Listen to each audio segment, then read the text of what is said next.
I think it's okay. I'd like to first thank you very much for the invitation. Thank you, Judith and Daniel, the opportunity to show some data and to discuss some ideas related to sleep-wake patterns and school schedules. And Sabine showed this model just to show that the short sleep is associated with several factors. And one important factor is the inadequacy of early morning school schedules. And we know two types of intervention, two strands of intervention to deal with this problem: sleep education programs and changes in school start times.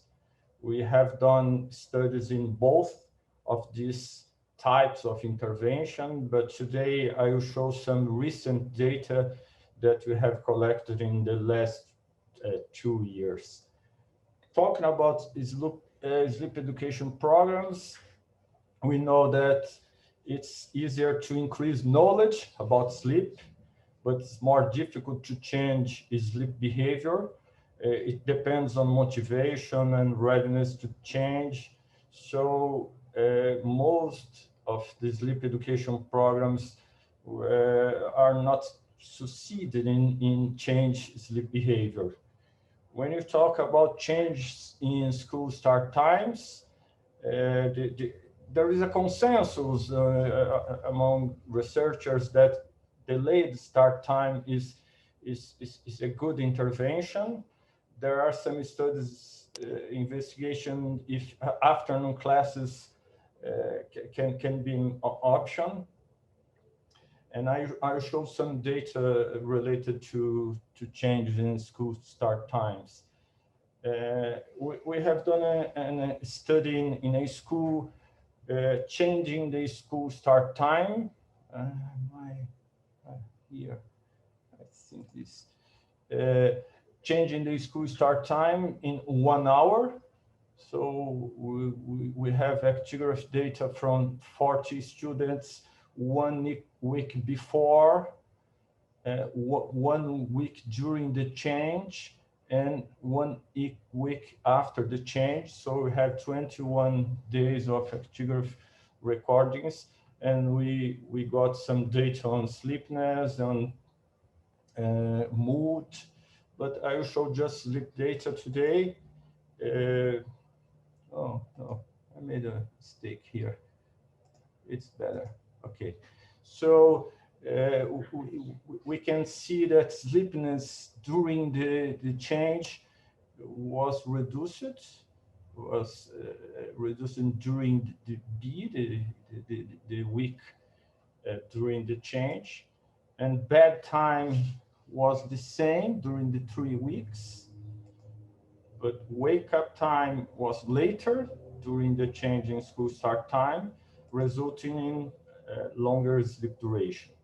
So this experiment confirmed the idea that changing school start time, delay school start time, can benefit sleep and increase sleep duration. We studied adolescents in Brazil. We have some adolescents attending classes in the afternoon, starting 1 p.m., 1:30. And we've got data from adolescents attending afternoon classes, and we measured sleepiness, daytime sleepiness, using this scale, PDSS. And when we compared adolescents, taking into account the time between wake up time and school start time, we detect a difference in those adolescents that had less than 3 hours before wake up time and school start time. In this case, adolescents that wake up later than 10:30 a.m., they had a greater daytime sleepiness, even if they had the same sleep duration, the same time in bed. Another concern related to sleep education program is that these programs have short-term benefits. It's not possible to see long-lasting effects of these programs, so it's another concern. What have you learned from COVID outbreak? We've done a study with adolescents that we had data collected before in 2019 that we call baseline year. These adolescents, of course, had presential classes. And again, we got data of the same adolescents during remote learning, during what we call pandemic year.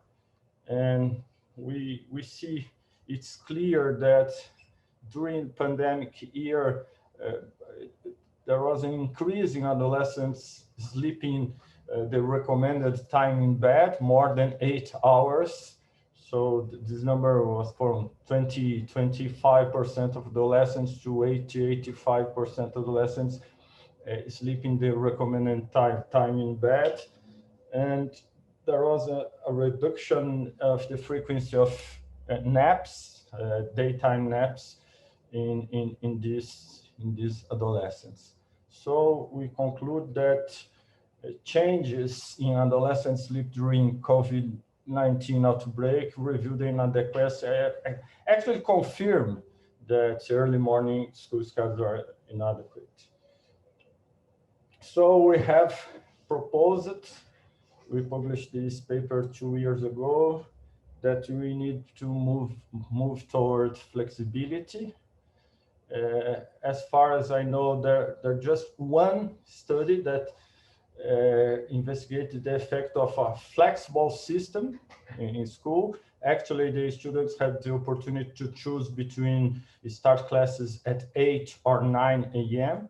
and there was an effect on sleep duration. Students could sleep more starting later.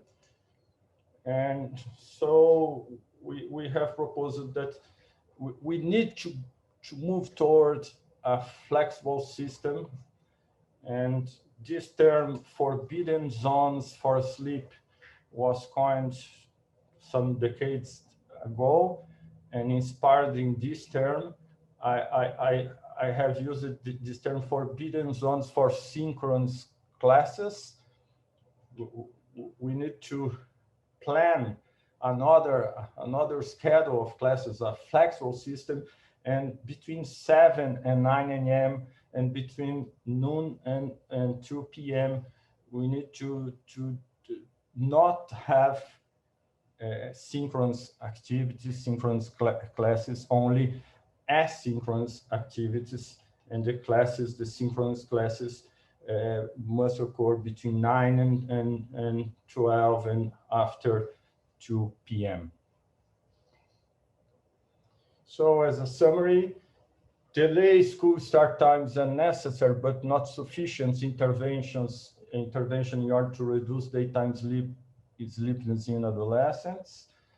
Evening type adolescents seems to suffer more daytime sleepiness even when they have the opportunity to extend their sleep duration. And improvement of sleep education programs in order to obtain long-term effects and formulation of a plan to implement schools with flexible times in a digital world has emerged as alternatives to move toward a more inclusive school. Thank you very much for your attention.